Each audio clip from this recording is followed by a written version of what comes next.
Bonjour à tous et bienvenue dans cette nouvelle vidéo de la chaîne Think Holistic.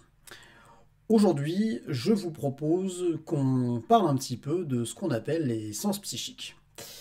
Alors j'ai déjà fait une vidéo à ce sujet, mais c'est pas grave, je vais en reparler aujourd'hui, quitte à me répéter sur certains points. Voilà, c'est pas un problème, et puis de toute façon, il y a tellement de choses à dire que ça peut être intéressant de aborder ces questions sous différents angles.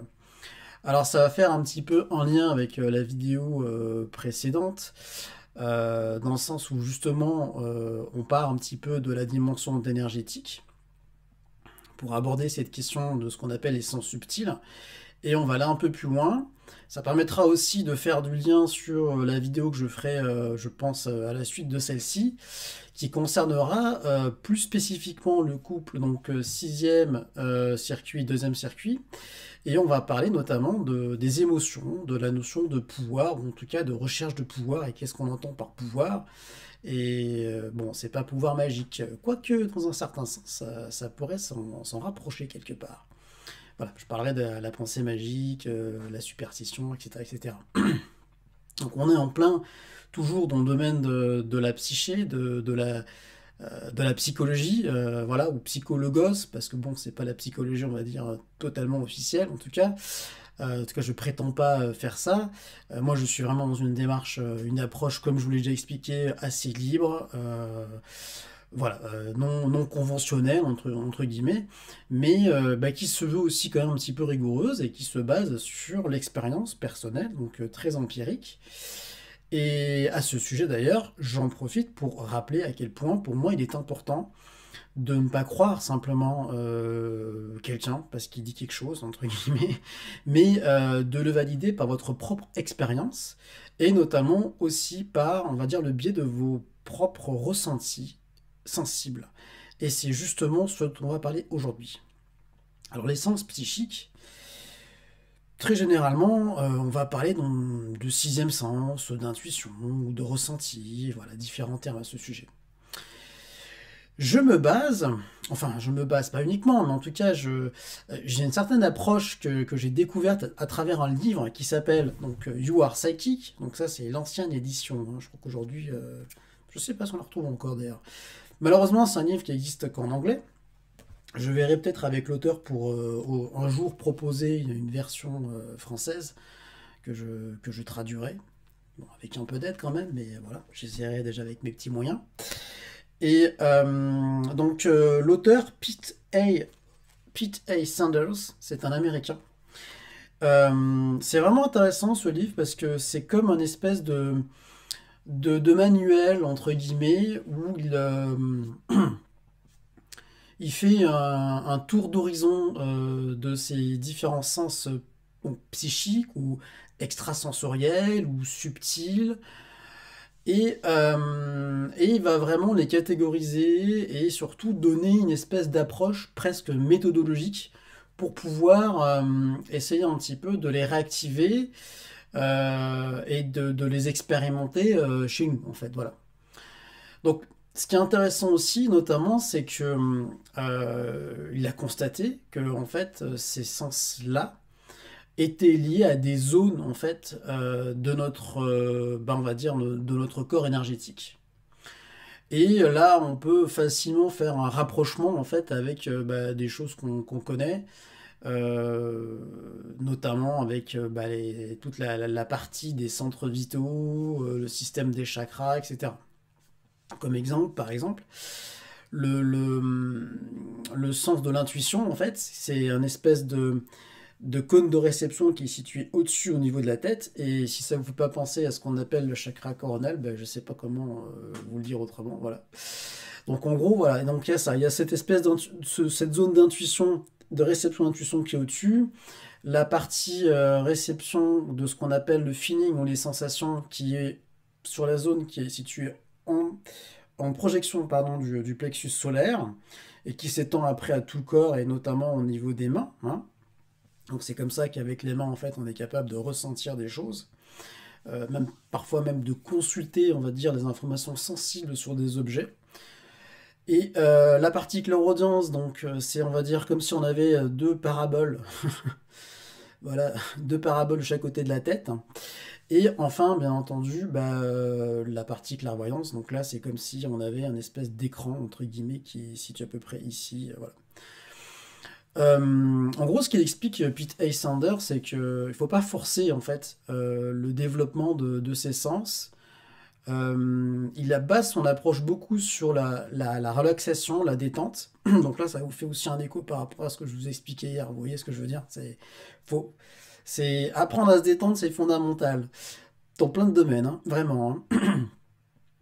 Et du coup, l'idée, c'est qu'en fait, on se connecte à ces zones, en fait. On essaie de se projeter, de projeter sa conscience, de les ressentir et d'avoir des informations, on va dire, en lien avec ces zones. Voilà, et de voir ce qui se passe, en fait, tout simplement. Donc après, il donne des exercices pour s'entraîner, entre guillemets, à utiliser ses sens, et c'est assez intéressant. Bon, voilà. Après, quand on commence à aborder en fait ce domaine des sens extrasensoriels ou psychiques, ou on pourrait extrasensoriel, ça peut paraître un petit peu fort comme terme, mais disons que c'est des sens qui ne passent pas par nos cinq sens en fait. Hein, voilà, d'où le fait qu'on parle de sixième sens. La question n'est pas de savoir s'ils existent ou pas. J'ai envie de dire, la problématique, ce serait de savoir comment en fait ils fonctionnent et comment on peut avoir une approche tangible à leur sujet. Et c'est un peu ce qu'a essayé de faire, oui, a essayé, c'est carrément pour moi ce qu'il a fait, Pete A. Sanders en fait. Et je trouve que c'est vraiment, vraiment super intéressant. Donc si vous lisez l'anglais, je vous invite à vous procurer ce livre et à le lire. Et donc, la problématique aussi, quand on commence à s'intéresser à cet aspect-là et quand on commence à développer, entre guillemets, les sens, c'est qu'en fait, on est quand même toujours dans notre psyché, en fait. Et on est quand même aussi en lien avec ce qui se passe à l'intérieur de nous, dans notre subconscient, donc avec nos émotions, avec nos référents culturels, etc., etc. Et donc, c'est quelque chose qu'il faut prendre en considération. C'est-à-dire, c'est comme si on avait des espèces de filtres qui étaient là et qui sont là, pardon, et qui interagissent en fait avec les perceptions qu'on peut avoir du monde extérieur. Bon, en tout cas, ça concerne plus précisément ce qu'il dit donc au niveau de la clairvoyance, hein, où là, clairement, en fait, c'est clairvoyance, clairement, où là vraiment il y a comme un espèce de langage qui est propre aux personnes. Pour moi, ça explique pourquoi, notamment aussi, vous savez, quand on essaie justement de percevoir l'aura des gens, hein, quand on regarde en fait les gens qui disent voir l'aura et comment ils décrivent les corps énergétiques, je ne sais pas si vous avez déjà remarqué, mais il n'y a pas... Enfin, je veux dire, il y a vraiment des différences qui sont notables, quoi. C'est vraiment... il y a des différences de conception au niveau des différents corps qu'il peut y avoir, les noms qu'ils peuvent avoir, etc., etc. En gros, ce que je veux dire, c'est que c'est comme si, en fait, on perçoit exactement la même chose, fondamentalement, au niveau de ce qu'est l'aura de la personne, mais le prisme qu'on va utiliser n'est pas forcément le même, en fait. Voilà. C'est pour ça que il faut aussi avoir un certain recul par rapport à ses sens psychiques. Et ce que je veux dire par là, c'est que je pense qu'en fait, on ne les maîtrise pas totalement.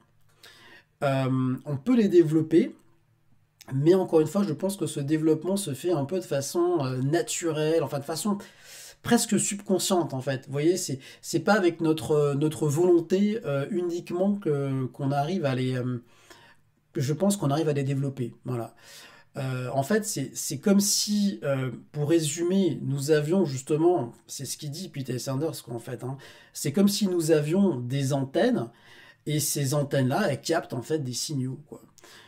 Par rapport à l'intuition, c'est ça. Il dit, pour lui, l'intuition, c'est vraiment le sens prophétique par définition, parce que c'est carrément de la connaissance spontanée, en fait, qui vient. C'est les gens qui sont très intuitifs, ils ont des infos comme ça, ils sentent des... Enfin, non, pardon, pas ils sentent, c'est pas le bon terme, là, c'est parce que je suis insensitif et du coup, vous voyez le langage, comment il est, comment il est influencé. Non, non, ils savent spontanément comme ça, ils savent pas pourquoi. Et c'est assez fugace d'ailleurs, parfois, les intuitions. C'est-à-dire que, hop, si on la capte pas, elle disparaît, puis après, peut-être qu'elle va revenir, mais c'est... Il y a une notion d'instantanéité en fait par rapport à l'intuition qui est assez étonnant. Parfois d'ailleurs ça peut aussi avoir l'effet comment dire, l'effet retors, c'est-à-dire que la personne peut être aussi surchargée en fait parfois d'informations et ça peut être assez compliqué pour elle. D'ailleurs, ouais, justement à ce sujet, Peter Sanders, il fait un peu une espèce de typologie quoi, des personnes qui ont parce qu'on a priori on a tous ces quatre sens, ça c'est clair, hein, franchement, voilà. Mais on va avoir tendance à avoir plus ou moins un sens qui va être un peu plus exacerbé que l'autre en fait. Voilà. D'où le fait qu'il y a des personnes qu'on dit très intuitives, vraiment d'autres qui sont très visionnaires, ou d'autres qui sont très dans le mental, mais pas que on va dire presque le surmental, quoi, ce qui revient avec la clairaudience et la perception des sons. C'est hyper intéressant. Hein, la clairaudience, c'est quelque chose qui est assez qui est pas le plus facile en fait à développer. Hein. Selon lui d'ailleurs, clairement, il fait aussi une différenciation sur la facilité de développement, ou plutôt la facilité de se connaître, d'activation, plutôt que de développement, d'activation de ses sens. Et le plus rapide, c'est vraiment bah, la sensation, c'est le feeling, c'est intuitif, c'est hop là, voilà. En gros, c'est binaire. C'est bon, c'est pas bon, quoi. Voilà, c'est un peu comme les animaux, ils ont leur flair. Ben là, c'est pareil, en fait. Et moi, je suis vraiment clairement marqué dans ce sens-là, vraiment très sensitif. Donc du coup, ça fait que bah, on ressent beaucoup les émotions des gens. Voilà, ça peut nous amener à être des gens assez empathiques. Je veux dire sympathiques, mais bon, empathiques et sympathiques. Bah, tout simplement, pourquoi? C'est parce qu'en fait, si vous ressentez les émotions ou le mal-être de la personne en face, c'est pas agréable de sentir ça. Donc vous n'avez pas forcément envie de le susciter. Donc du coup, ça fait que généralement, ce genre de personnes, bah, voilà, ils vont créer chez eux un environnement assez cocooning, assez confortable. On se sent bien en fait hein, chez les gens qui sont on va dire, sensitifs. Voilà ou autrement dit hypersensible. Mais hypersensible, ça peut être... Il y a une connotation par rapport aux émotions et tout, donc c'est vrai que j'ai tendance à éviter d'utiliser le terme, en fait, vous voyez. Et là encore, je refais écho au fait que bah, c'est très compliqué de trouver du vocabulaire adapté complètement dans ce domaine, parce que bah, la communication, ça se passe entre vous et moi, enfin entre plusieurs personnes. On n'a pas les mêmes référentiels, voilà, donc d'où le fait aussi que j'essaie le plus possible, ça je pense que vous l'avez noté, je l'espère en tout cas, de définir euh, le vocabulaire et les termes que j'emploie. Voilà. J'essaie le plus possible. Peut-être des fois j'oublie un petit peu, mais pour moi c'est fondamental. Voilà, pour savoir un petit peu de quoi on parle. D'ailleurs, moi souvent quand j'écoute des gens, bon, il y a des fois je me dis mais en fait de quoi tu parles? J'aimerais bien poser des questions pour comprendre un peu. Bon, parenthèse fermée. Donc là, c'est vraiment voilà, la sensation, c'est un sens qui se développe très rapidement, c'est instantané. Voilà, c'est vraiment le côté instinctif et tout, c'est paf, voilà. L'intuition est aussi assez rapide, donc assez fugace aussi, parfois. Donc là, c'est vraiment la connaissance spontanée, quoi. Hein, je sais pas comment dire autrement, mais ouais, spontanée. La connaissance spontanée. La partie clairvoyance fait un petit peu une espèce de synthèse des quatre sens psychiques. Donc il y a vraiment quelque chose de visionnaire en fait, avec les gens qui sont très marqués en fait dans ce sens-là, qui sont très clairvoyants justement. Ça peut peut-être faire du coup des bons leaders entre guillemets parce qu'ils ont cette faculté de vision en fait à long terme quoi, de se projeter en fait. Vous voyez ce que je veux dire? Mais bon, ça, c'est pas automatique. Hein, vous voyez ce que je veux dire? C'est voilà, c'est un sens qui peut mettre du temps à s'enclencher. Et il y a la clairaudience. Alors je sais plus si c'est la clairvoyance ou la clairaudience qui est le plus long à enclencher. Bon, les deux en tout cas sont pas très rapides. Voilà. Et la clairaudience, c'est tout ce qui concerne les sons, les mots et les pensées, en fait. Mais pas les pensées qui viennent de notre dialogue intérieur, des mots qui viennent de l'extérieur, de l'univers, en fait. On va dire ça comme ça, quoi. Du champ informationnel, en fait, qui nous entoure. Voilà. Plutôt que de dire l'univers, c'est pas uniquement le cosmos, hein. C'est vraiment, voilà, c'est le champ informationnel qui nous entoure. D'ailleurs, la problématique des gens qui sont des clairaudients, c'est que, d'après Pete Sander, c'est pas ceux qui vont être le plus comment dire, conscients, en fait, qu'ils utilisent ce sens-là. Ils ont du mal à faire la différence entre leur mental, leur dialogue intérieur et ces perceptions-là. Voilà. Et du coup aussi, ça fait que ces gens qui sont vraiment basés sur l'écoute, beaucoup, sur les mots, sur le sens des mots, ça peut être des personnes qui sont très méticuleuses, très précises, et parfois aussi, on peut sentir une espèce d'aura mentale excessivement forte et très pesante. Voilà. C'est pas forcément toujours agréable. En tout cas, pour quelqu'un qui est sensitif et qui ressent vraiment, ça peut être un peu genre, oula. L'avantage pour les gens qui sont vraiment marqués au niveau de la clairaudience, c'est que ça fait qu'ils ont un mental assez fort, une espèce de volonté ouais, psychique, mentale, qui est très prononcée. Parce que la clairaudience travaille sur la notion des... comment dire, connecte à la notion des idées. Vous voyez, quand on parle de pouvoir des mots, de pouvoir subjectif de la parole et de certains sons, on est clairement en fait là-dedans, quoi. Donc c'est super intéressant. Et du coup, il dit aussi une chose, c'est-à-dire qu'en fait, pour les personnes qui sont trop centrées sur l'utilisation de tels sens psychiques, bah, ça peut être intéressant par le biais de la méditation, et donc de méditation aussi relaxation, bien entendu, de se connecter un petit peu, de porter en fait notre attention ailleurs que sur ce sens-là. C'est-à-dire de prendre conscience déjà que, effectivement, sans s'en rendre compte, ben, on est trop focalisé, ben moi par exemple, je vais prendre mon exemple, sur la zone de la sensation, eh bien j'aurais tout intérêt à peut-être faire un peu plus de travail intérieur pour plus me focaliser par exemple sur la zone qui correspond notamment à la clairaudience. Voilà. C'est un jeu un petit peu d'équilibre en fait, c'est un jeu de développement, de perception. On est vraiment dans cette notion de perception juste pour faire un petit peu écho à l'octuple sentier dans le bouddhisme. Et la pleine conscience en fait, hein. Tout ça amène à ces notions-là. Voilà. Alors après, bon, bien entendu, ce qui est problématique, c'est tout le corpus, comme je disais tout à l'heure, au niveau de le psyché, notre inconscient, de nos émotions, de nos attentes, voilà. Il peut y avoir une espèce d'obsession, en fait, du développement de ces pouvoirs. Et ça, les bouddhistes en parlent bien, notamment parce que, effectivement, on a quand même besoin de se concentrer sur cette zone-là. Et la concentration est nécessaire, parce que la concentration juste fait partie de l'octuple sentier. Mais elle n'est pas, une fin en soi, elle n'est pas l'objectif en soi. Là, je vais un peu plus loin que ce que je voulais faire dans la vidéo aujourd'hui, mais c'est pas grave. C'est qu'en fait, c'est clairement, si vous voulez, au niveau du schéma des 8 circuits, c'est clairement le 7e circuit tourné vers la recherche de sagesse, quand même, plus que, enfin, ouais, de transcendance et de sagesse. Qui parle au 6e circuit et qui dit c'est bien d'avoir du pouvoir personnel, c'est bien d'avoir de la volonté, c'est bien d'avoir de l'assurance et de la force et de se sentir libre, mais c'est pas encore l'objet, enfin ça suffit pas, il faut pas que tu te focalises que là-dessus et il faut pas que tu te laisses séduire en fait par les capacités que l'aisance, voilà, ce que ça peut te procurer en plus, voilà.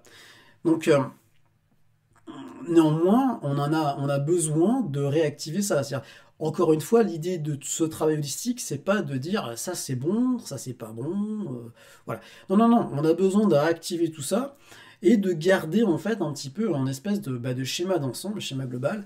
Et là, vous voyez, j'ai fait un parallèle entre les 8 circuits et l'octuple sentier, et on retrouve en fait les mêmes choses, simplement à travers les traditions, à travers les cultures. Il n'est pas forcément exprimé de la même manière, mais c'est tout à fait la même chose.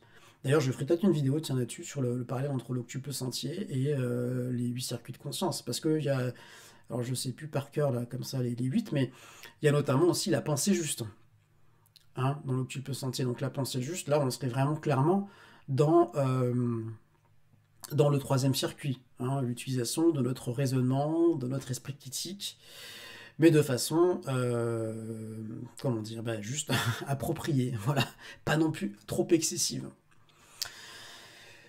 Et donc, bah, ce qui est intéressant aussi avec tout ça, c'est bah, d'avoir la possibilité de prendre conscience de ça, d'identifier ces différents sens-là. Bah, du coup, ça fait qu'on va pouvoir aussi mieux les utiliser et pouvoir se sentir bah, plus capable de cheminer plus aisément dans les situations de la vie qui peuvent être assez complexes. Voilà. Moi, par exemple, bah, je me fie à mon ressenti et à des fois, bah, je vais faire quelque chose, mais je sens que c'est pas complètement l'idéal et je vais retravailler dessus jusqu'à ce que je sente que le résultat soit correct, et jusqu'à ce que je me sente vraiment en osmose, en harmonie en fait avec ça. Je me dis, ah, ça c'est bien, j'ai un bon ressenti. Vous voyez ce que je veux dire? Mais ça c'est lié à ma façon de faire et au fait que je suis assez dans la sensation. Mais vous, ça peut être différemment si vous êtes dans l'intuition, dans la clairvoyance ou dans la clairaudience.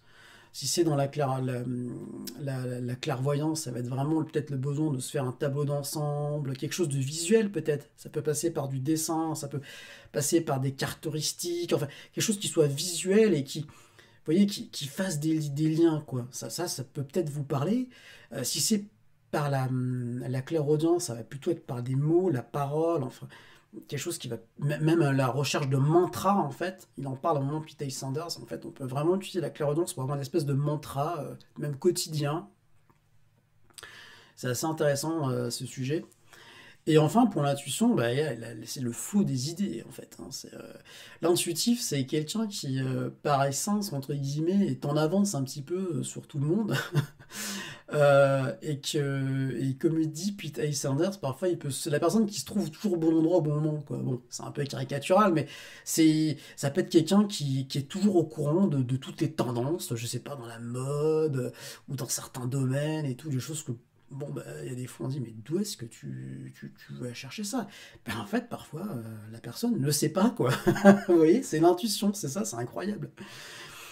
Et donc, je vais conclure là-dessus, quoi. C'est que, en fait, donc là, je vous ai parlé de cette méthodologie parce que j'en connais pas d'autres, franchement. Je trouve que son système est vraiment, c'est vraiment complet, quoi. C'est pas non plus un bouquin qui est très très long, mais il y a beaucoup de choses, beaucoup d'informations. Après, vous en prenez, enfin, chacun en prend ce qu'il veut, quoi. Je veux dire de tout ça, mais pour moi, c'est typiquement des livres manuels, en fait. Vous voyez? C'est-à-dire que c'est pas parce qu'on les a eu une fois, en fait, que, en fait, on a fait le tour. Il y a des livres comme ça, moi je les garde et je les lis et je les relis parce qu'en fait, il y a la lecture et il y a aussi la mise en pratique, l'application et l'intégration et le fait aussi que parfois, ben, en relisant, on a des choses nouvelles en fait qui nous viennent à l'esprit. C'est pour ça que je fais une aparté, mais il y a des moments où je me dis, mais c'est difficile d'écrire des choses complètement nouvelles sur certains sujets en fait, notamment dans ce domaine parce qu'il y a déjà énormément de ressources littéraires. Je pense qu'en fait, au bout d'un moment, on peut atteindre aussi une forme de limite. Il y a forcément une forme de limite, hein. De toute façon, si je prends le geeking que j'adore vraiment, je vous invite à aller sur ma page Instagram. Chaque semaine, je refais un tour des 64 hexagrammes, puis après, je ferai les traits mutants. Bon, il y a de quoi dire sur le geekingien. Mais il y a un hexagramme, c'est la limitation, quoi, en fait. Et au bout d'un moment, il y a une espèce de limite, quoi, qui s'impose et il y a un cadre, en fait. Il y a un cadre qui est là et on ne peut pas non plus complètement sortir. On peut redéfinir des choses dans le cadre, donc on peut effectivement créer des livres ou parler de certaines choses pour les remettre en l'ordre de façon différente, enfin, ou les voir sous un autre angle, par exemple, hein. Je dis ça, mais c'est possible, voilà, effectivement. Là, parler des sens psychiques, et faire le lien avec les émotions, avec tout l'aspect subjectif, les filtres culturels, etc., ça peut être intéressant, hein, vraiment, hein.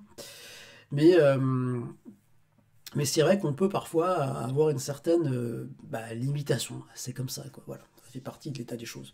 En tout cas, redécouvrir ces sens psychiques, prendre conscience qu'ils existent, et je vous invite à faire l'exercice, pas uniquement de vous reconnecter à ces sens-là, hein, mais c'est aussi d'observer un petit peu dans votre environnement, même dans les films, dans les séries, comment en fait on se rend compte qu'en fait, ouais, mais en fait, quelque part, les auteurs, quand on écrit des histoires, tout ça, forcément, au bout d'un moment, on fait un peu référence à ça, quoi. Voilà, il y a quand même quelque chose.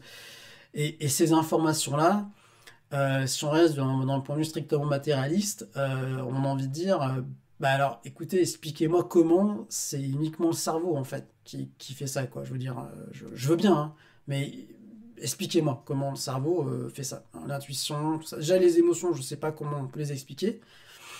En tout cas, physiologiquement, alors, il y a certes des corrélations avec les hormones, ok, mais je sais pas, expliquez-moi comment la colère, biologiquement, elle naît. Alors, on en constate les manifestations, on va dire, physiologiques, mais à l'origine, voilà, franchement, je vais pas expliquer. Et c'est pareil pour les sens psychiques. Alors, bien entendu, il y a plein de gens qui les nient, voilà, parce qu'on est dans une culture où on met un peu de côté tout ça, mais ça, bon, ma foi, on va dire tant pis pour eux.